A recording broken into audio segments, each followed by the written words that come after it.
Le Geek du Nord est chez Benjo dans le centre-ville de Québec en compagnie de Bidule, mesdames et messieurs.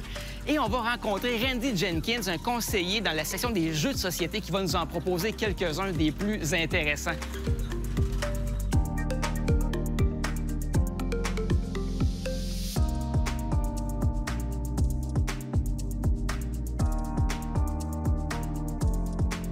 Randy, premièrement, ton prénom me fascine parce que je vois que je suis un grand amateur de films d'épouvante. Puis Randy dans Scream, c'est le gars qui tripe ses films d'horreur. Alléluia. On est chez Benjo. Oui. Il y a une section de jeux de société. Qu'est-ce qu'elle a de particulier, cette section-là? On a du choix, mais on a surtout du choix qu'on ne trouve pas nécessairement dans les commerces au détail locaux en Amérique du Nord. Le problème étant souvent la langue. Quand on est francophone au Québec et qu'on a besoin de faire venir d'Europe pour justement avoir un produit dans notre propre langue, c'est un peu problématique. C'est pour ça qu'ici, c'est pas mal 95 en fait, français, l'autre étant multilingue. Là. Mais oui, on essaye d'être différent du marché vous avez un beau choix de jeux européens, c'est ce que je comprends. Bien sûr, oui. Ça, vous faites aussi la place à des jeux québécois. Beaucoup, oui. Bien, et là, justement, c'est ça. Parle-moi donc de la planète des émotions. Je pense que c'est un jeu éducatif. En partie, oui, comme la plupart des jeux, en fait, à ces groupes d'âge-là. Mais c'est un jeu qui est fait par les éditions Passe-Temps, en fait, la collection Placotte. C'est une collection qui est faite par des orthophonistes et orthopédagogues dans un but souvent langagier ou éducatif, mais toujours dissimulé à travers le ludique, le jeu. Donc, les enfants n'ont pas l'impression d'avoir un devoir, mais plutôt d'avoir du plaisir. Parce qu'ils s'en rendent compte, hein? Ils sont pas fous! Non. Donc, ce qui est génial aussi, c'est que, en fait, les groupes d'âge sont toujours bien identifiés, mais ce qui est mieux encore, c'est qu'ils nous donnent des âges pertinentes et optimales pour leur utilisation. Ça, c'est intéressant. Surtout dans un cas comme celui-ci où on parle des émotions, bien, on s'entend qu'à 7 ans, c'est pas la même approche. Et ça, est-ce que je me trompe en disant que ça a été conçu par des gens de Sainte-Foy? Oui, c'est ça. Les éditions Passe-Temps sont à Sainte-Foy. Toute la conception est québécoise. Bien sûr, un peu l'impression faite à l'international. Mais oui, c'est ça. On a beaucoup de talent à Québec, puis c'est le fun. En résumé rapide, là, quel est le but du jeu? Super. Le principe est simple, c'est un jeu de parcours. Donc, moi, je vais juste tenter de me rendre à l'autre bout. Mais pour pouvoir faire ça, à l'approche avec le dé, je vais me faire présenter des scènes où un petit humain ou un petit extraterrestre vive une drôle de situation. Et à l'aide de la palette des émotions, qui en dépicte 8, on va tenter d'identifier laquelle ou même lesquelles, parce que c'est souvent plus complexe que ça, une émotion, est représentée. Et justement, si c'est celle qui est en avant-plan, c'est la bonne. Donc, toujours assez simple, on peut valider directement à l'endos de la carte. Fait qu'on apprend aux enfants à connaître leurs émotions, à les nommer, puis aussi peut-être à les gérer. Oui, entre autres, mais c'est ça, les identifier chez les autres, c'est une chose, mais comment nous les contrôler, comment les apprendre, c'est quelque chose aussi. Puis ça prend souvent une approche un peu différente pour avoir de quoi qui est triste, fâché, content. À un moment donné, on peut faire plus que ça. Excellent. Randy, on reste dans la même collection Placotte, toujours dans les jeux éducatifs. Ah, bien, on prend une tranche un peu différente cette fois-ci. Parce qu'en fait, Placotte ont un peu cette réputation-là d'aller dans le préscolaire, ou du moins dans le jeune scolaire. Mais Dis ta vie est un peu différent. Il est coté 12 ans.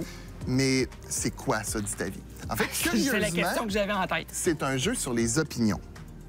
100% sur les opinions. C'est aussi carrément aussi simple qu'un jeu de Uno. Le but, vider notre main. Comment on fait ça? On a ici des cartes qui nous posent, à l'aide d'un symbole et deux dans le bas, un sujet, en fait, une question par rapport à mon opinion. Et moi, quand j'ai ma carte et que je la joue, je dois lire la question et ensuite donner mon opinion. Ton opinion, d'accord. Sauf que, comme je disais, on essaie de vider notre main, mais si on fait juste une carte par tour, ça ira pas loin. C'est pour ça qu'on a aussi des cartes comme les cartes mensonges. Parce que si j'utilise une carte mensonge en même temps, je peux me débarrasser de plus qu'une carte. Mais le problème, c'est quand vient le temps de donner mon opinion, bien, je vais devoir donner une opinion qui n'est pas la mienne. Et si quelqu'un constate que je dis quelque chose qui n'a aucun lien avec quoi que ce soit, là, je peux me faire pincer. Il va dire c'est un mensonge. Et voilà. Donc, c'est un jeu qui aide les jeunes jeune à dire ce qu'il pense. Briser la glace. Ouais, exact. C'est littéralement ça. Parce qu'en fait, autour de la table de souper, il y a certains sujets qui s'apportent plus facilement que d'autres. Et d'autres qui, le timing, il pourrait être là. On fait de l'évitement des fois. C'est ça. Le timing, même s'il est là, des fois, on n'a juste pas le courage à ce moment-là. Puis, d'ailleurs, la raison pourquoi il est coté 12 ans, parce que c'est un jeu qui est super accessible, là, il aurait pu être coté 7 ans en termes de difficulté, c'est qu'un des volets s'appelle sexualité. Ce volet-là peut être complètement retiré. C'est juste que 12 ans, c'est un peu la tranche d'âge où des expériences. On se pose des questions. Puis... Voilà. Fait c'est facile à l'adapter, mais essentiellement, c'est un jeu qui permet d'en apprendre sur des gens, de s'exprimer aussi sans avoir la peur du jugement des autres. Parce que exprimer une opinion, ça nous expose à ça. Puis malheureusement, l'ego, surtout des plus jeunes, peut être très fragile. Puis des fois, c'est une bonne manière de le construire solide, puis en étant capable de partager. Ça nous aide à faire valider nos expériences. Écoute, tu nous as très bien vendu Dis ta vie. Je pense que j'ai déjà hâte de le faire jouer à des jeunes dans mon entourage. Je vous recommande. Oui, moi, je l'ai beaucoup aimé parce que ça ouvre les yeux à propos des autres qu'on a autour de nous.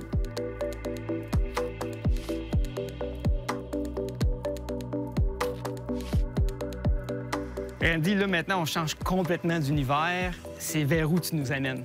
Un peu dans le médiéval fantaisique. Mais faites-vous-en pas, on n'ira pas dans le Donjon Dragon trop dense, trop complexe. On n'est pas dans le jeu de rôle. Non, c'est ça. Même si on y donne une petite touche sympathique d'allure. En fait, la collection des Héros de Mondragon est de plus en plus grosse. C'est une des nouvelles chez Gladius, présentée par Thomas Wilson, qui est en fait un auteur qui a beaucoup de jeux à son nom. Mais ses deux petits premiers, je vais montrer en même temps rapidement. Les jeux de Héros de Mondragon, justement, ont cette touche curieuse. L'éveil de Sandragon, en fait, à première vue, ça semble un peu plus complexe. En effet. Mais si on a déjà joué à Destin, le classique, c'est essentiellement Destin médiéval fantaisique. Puis ça, c'est des paroles de Thomas lui-même. Donc, carrément, c'est super accessible. On va aller sur le parcours en tentant de se rendre graduellement vers la fin à l'aide des dés. Par contre, sur notre passage, les tuiles de couleurs vont nous faire piger des cartes de ces mêmes couleurs qui vont ensuite nous faire rencontrer soit des monstres problématiques, des pièges ou même carrément de l'équipement des trésors. Pour combattre les monstres. Oui, graduellement, en effet. Parce que on a des feuilles de personnages. Bon, ça reste simpliste, c'est pas la grosse fiche de personnages, mais pour accumuler le matériel, c'est quand même assez plaisant d'avoir une place où on peut les stocker. Puis c'est une belle façon de s'initier à des jeux plus complexes éventuellement. Absolument. Puis c'est vraiment... Son but, en fait, à l'origine, c'était l'accessibilité.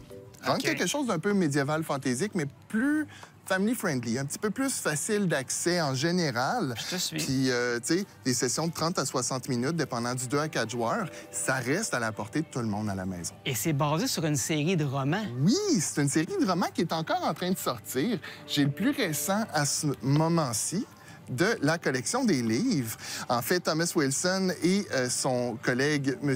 Louis Patalano, sont les créateurs de cet univers-là.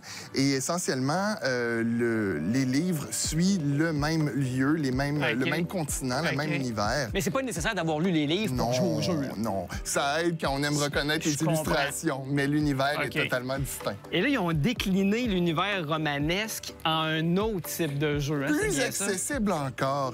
La plupart des gens connaissent le bon vieux Serpent-Échelle. Ben oui. Sauf que le Serpent-Échelle, c'est pas un jeu très stratégique, on s'entend. Pas tant, non. Tu lances des dés, puis c'est pas mal ça. C'est ça. Mais Thomas Wilson a voulu faire quelque chose un peu plus accessible, basé sur le principe du Serpent-Échelle, et c'est comme ça que Dragon et Échelle est apparu. On est encore une fois dans la même palette illustrative, sauf que cette fois-ci, lorsqu'on va avancer sur le plateau avec ses 100 cases, comme un serpent-échelle, on va peut-être tomber face à des monstres qu'on aura besoin du dé de combat pour pouvoir vaincre afin de continuer. Sinon, on va peut-être perdre quelques tours sur notre case. Donc, c'est un serpent-échelle, mais avec un petit quelque chose qui le rend plus intéressant, je pense, là, tu sais. Mais souvent, plus fun à jouer. Souvent, je me fais dire, la boîte est très belle, mais mon jeune est encore peut-être un peu trop petit pour ça. C'est pour ça qu'on leur dit, ben oui, il est coté 7 ans, parce qu'il y a une nouvelle mécanique, mais essentiellement, sans le dé de combat et les cartes combat, on peut facilement en faire une version serpent-échelle. OK, on peut retirer cette partie-là du jeu pour en faire ou l'ajouter quand nos enfants sont prêts à avoir un petit plus. Un petit plus, en effet. C'est super intéressant, ça.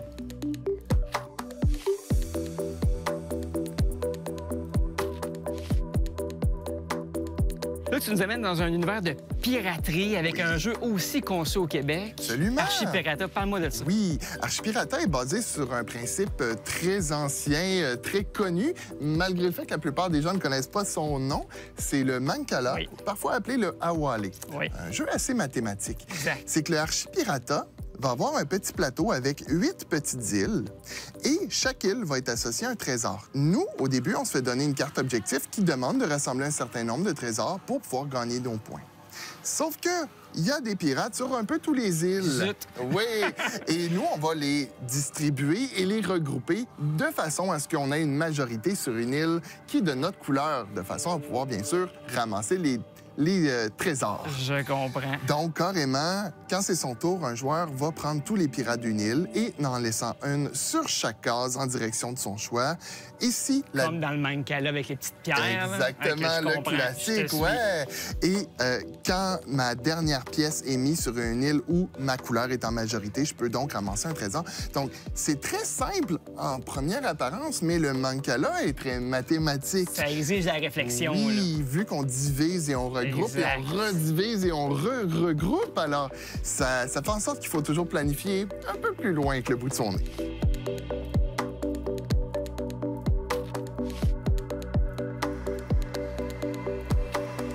Randy, un énorme merci de nous C'est un avoir plaisir. reçus chez Benjo. C'était vraiment agréable de te rencontrer. Merci d'être venu à Québec.